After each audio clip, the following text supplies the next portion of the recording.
కొరింథీయులకు రాసిన మొదటి పత్రిక 16-15. స్టెఫెను ఇంటివారు అకయ యొక్క ప్రథమ ఫలమై ఉన్నారనియు అనుంది. స్టెఫెను ఇంటివారు అకయ యొక్క ప్రథమ ఫలం అని అన్నాడు. పోయినసారి చెప్పాను, గుర్తుందా? హలో ఒకసారి నా వైపు చూడాలి. ప్రథమ ఫలం అంటే అర్థం ఏంటి? మొట్టమొదటిసారి ఆ ప్రాంతములో చెప్పాలి యేసుక్రీస్తు ప్రభువును రక్షకునిగా అంగీకరించిన వారు.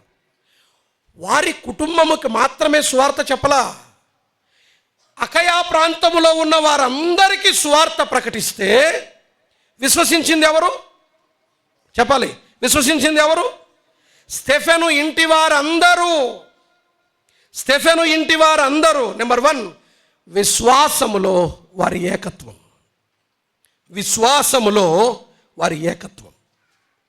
ఆ ఇంటిలో విశ్వాస విషయములో ఏకత్వం ఉంది. అతని ఇంటి వారందరూ ప్రభువును విశ్వసించారు. అతని భార్య, అతని పిల్లలు, అతని అన్నదమ్ములు, ఆ ఇంటిలో ఉన్న వారందరూ ప్రభువునందు విశ్వాసం ఉంచారు. విశ్వాస విషయంలో వారిలో ఏకత్వం ఉంది. అంటే అర్థం ఏంటంటే, దీనికి ఒక పేరు పెడదాం. విశ్వాస విషయంలో ఏకత్వం ఉన్న ఈ కుటుంబం ఒక మంచి లక్షణాన్ని కలిగి ఉంది. చూడండి, ఒక వచనాన్ని త్వరగా మనం చదువుకుందాం. లూకా సువార్త 8వ అధ్యాయం 9-15 వచనాలు ఉన్నాయి. 15వ వచనం మాత్రమే చూడండి. లూకా సువార్త 8వ అధ్యాయం 15వ వచనం చదువుతారా?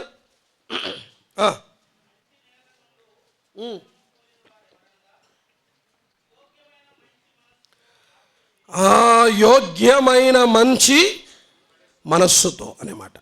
సరే, 2 గుర్తుపెట్టుకోండి. ఒకటి, విశ్వాసములో ఏకత్వం కలిగిన వారంటే వారి మనస్సులు ఎట్లాంటివి చెప్పాలి? మంచి మనస్సులు. ఎందుకు మంచి మనస్సులు అన్నానంటే, వాక్యాన్ని చాలా సులభంగా అంగీకరించారు.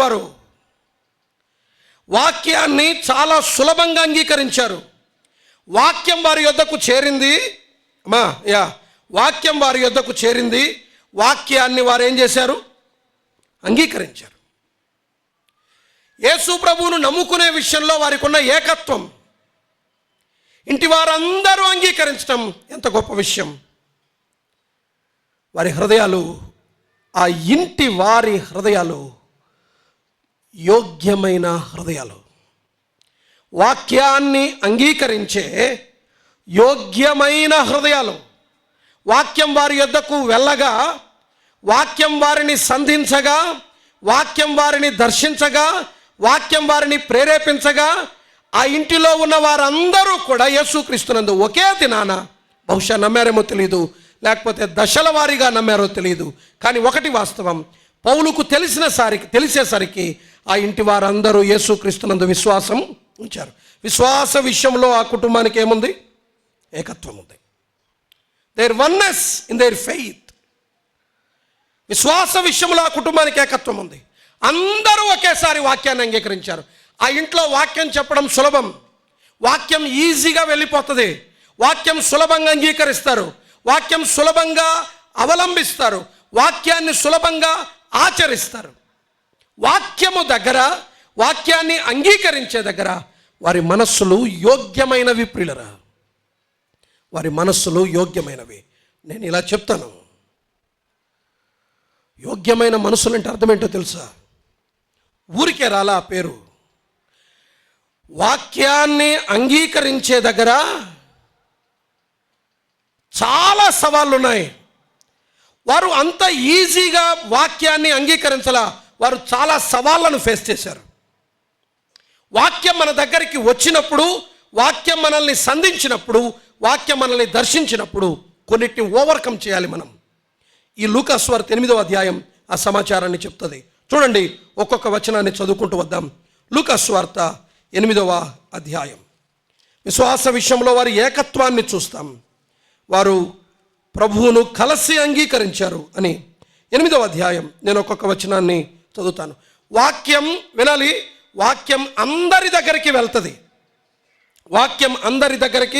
వెళ్తుంది. కానీ వాక్యాన్ని అంగీకరించింది వీరు మాత్రమే. అకయ ప్రాంతంలో అందరి దగ్గరికి సువార్త వెళ్ళింది, కానీ సువార్తను సులభంగా అంగీకరించింది వీరు మాత్రమే. ఎందుకని చూడండి కారణాలు. 8వ అధ్యాయం 12వ వచనం. త్రోవ ప్రక్క నుండి వారు వినువారు కానీ నమ్మి రక్షణ పొందకుండానట్లు అపవాది వచ్చి వారి హృదయములలో నుండి వాక్యము ఎత్తుకొని పోను అని. అంటే అర్థం ఏంటో తెలుసా? అపవాది దాడికి లొంగని హృదయాలు వీరివి. వాక్య విషయంలో అపవాది దాడికి లొంగని హృదయాలు వీరివి. వాక్యం మన దగ్గరికి వచ్చినప్పుడు అపవాది ఎత్తుకొని పోవటానికి ప్రయత్నం చేస్తే అపవాది ఎత్తుకొని పోకుండా వాక్యాన్ని హృదయములోనికి చేర్చుకున్న కుటుంబం ఇది అపవాది దాడికి లొంగని హృదయాలు కలిగిన కుటుంబం. మీ దగ్గరికి వాక్యం చేరకుండా సులభంగా అపవాది ఎత్తుకుపోతాడు. మీ తలకెక్కట్లా, వాక్యం పోతుంది, లోపలికి పోవట్లా. ఇప్పుడు ఇక్కడ కూర్చొని ఉన్నారు, ఇక్కడే కూర్చున్నారు. అమ్మా నువ్వే, సోదరుడా నువ్వే, అమ్మా మీ గురించే మాట్లాడుతుంది నేను, కింద ఉన్నవారు.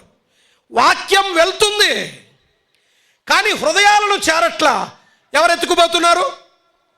వాక్యాన్ని ఎత్తుకుపోతున్నారు. చేతగాని హృదయాలు, అపవాదిని ఎదిరించలేని చేతగాని బలహీనమైన అశక్తులైన పిరికివారైన బలహీనులైన హృదయాలు మీవి కాబట్టి వాక్యం మిమ్మల్ని చేరట్లా. అపవాది సులభంగా ఎత్తుకొని పోతాడు, కానీ వీరు రానివల. అపవాది దాడికి లొంగకుండా వాక్యాన్ని తీసుకొని హృదయంలో పెట్టుకున్న వాళ్ళు వీరు. ఈ స్టెఫెను ఇంటివారు. అందుకనే మొట్టమొదటిసారి ఒక్కసారి సువార్త చెప్తేనే ఈజీగా చేయిస్తారనా? నమ్ముకుంటారు ఎవరైనా? మేము నమ్ము సార్, కుటుంబం నమ్ముకుంటాం సార్. చేతులు ఎత్తారు, యేసుక్రీస్తును హృదయంలో చేర్చుకున్నారు. ఆ ఇల్లంతా మార్చబడింది. ఆ ఏరియా అంతటిలో, గ్రీసు దేశం అంతటిలో మొట్టమొదటిసారి అకయా ప్రాంతంలో సువార్తను నమ్మిన మొదటి కుటుంబం. ఎవరు నమ్ముకున్నారు? ఒక్క కుటుంబం బ్రదర్, ఒక్క కుటుంబం. ఎక్కడున్నారు వాళ్ళు? అదిగో అక్కడ ఉన్నారు. స్టెఫెన్ ఇంటి వారు. ఎంతమంది విన్నారు? 3000 మంది విన్నారన్నా. సువార్త 3000 మంది విన్నారు. 3000 మందిలో వాక్యాన్ని చేర్చుకున్నది, అంగీకరించింది ఒక్క కుటుంబం. ఏ కుటుంబం? స్టెఫెన్ కుటుంబం. నీ కుటుంబం సంగతి ఏంటి? ఏమా, నీ భర్త మారాడా? నీ భార్య నమ్మిందా? మీ పిల్లలు నమ్ముకున్నారా? నీ తల్లిదండ్రులు మారారా? వాక్యం మేము హృదయాలను చేరకుండా అపవాది ఎత్తుకుపోతున్నాడు. స్టెఫెను ఇంటి వారు తీసుకున్నారు లోపలికి. అపవాది దాడికి లొంగని హృదయాలు కలిగిన కుటుంబం స్టెఫెను ఇంటి వారిది. కాబట్టి వారు ప్రథమ ఫలం కాగలిగారు. కాబట్టి మొట్టమొదటిసారి వారే ప్రభువును నమ్మగలిగారు. నేటి వరకు నమ్మకుండా నామకార్థమైన పై భక్తి చేస్తున్న సోదరుడా సోదరి, నీతోనే ఎన్నేళ్ళు వస్తున్నావు మందిరానికి? నువ్వు ఎంతకాలం నుండి వస్తున్నావు నువ్వు మందిరానికి? ఇప్పటికీ రక్షణ లేదు, బాప్తిస్మము లేదు, సంఘములో నువ్వు చేర్చబడలా, ఉరక వచ్చి వెళ్ళిపోతున్నావు. వాక్యం నిన్ను చేరట్లా.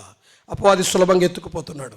స్టెఫెను ఇంటి వారు అపవాది దాడికి లొంగని హృదయాలు కలిగినటువంటి కుటుంబం మొదటిది. రెండవది 8వ అధ్యాయం 13వ వచనం చూడండి. చదవండి.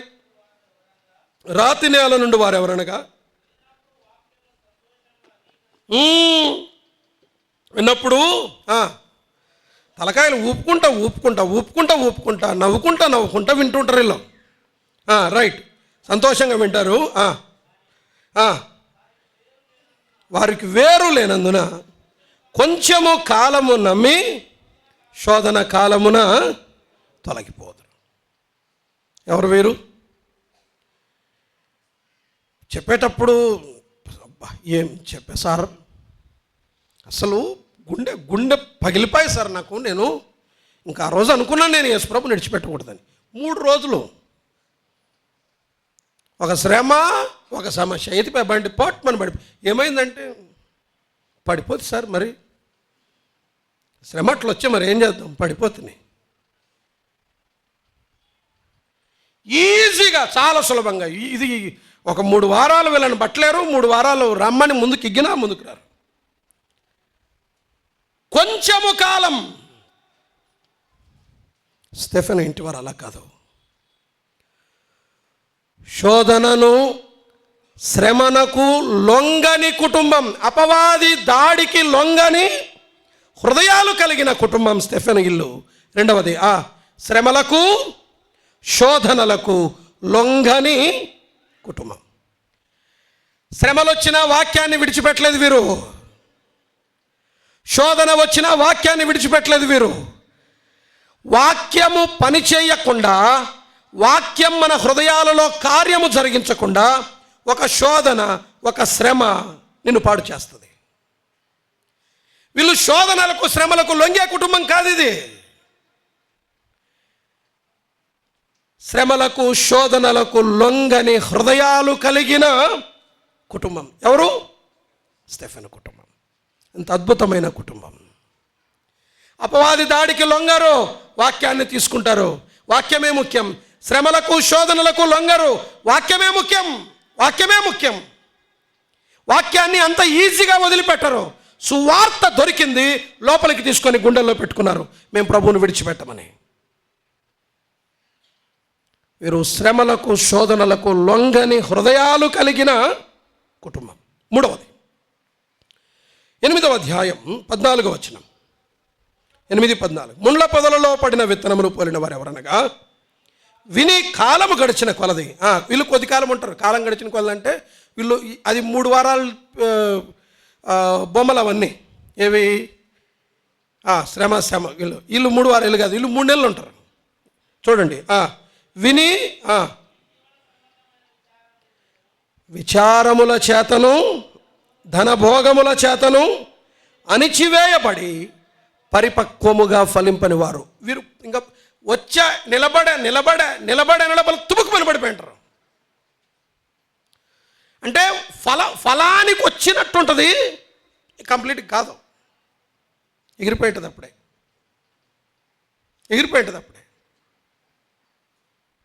కాలము గడిచిన కొలది వీళ్ళను అణిచివేసేవేవి?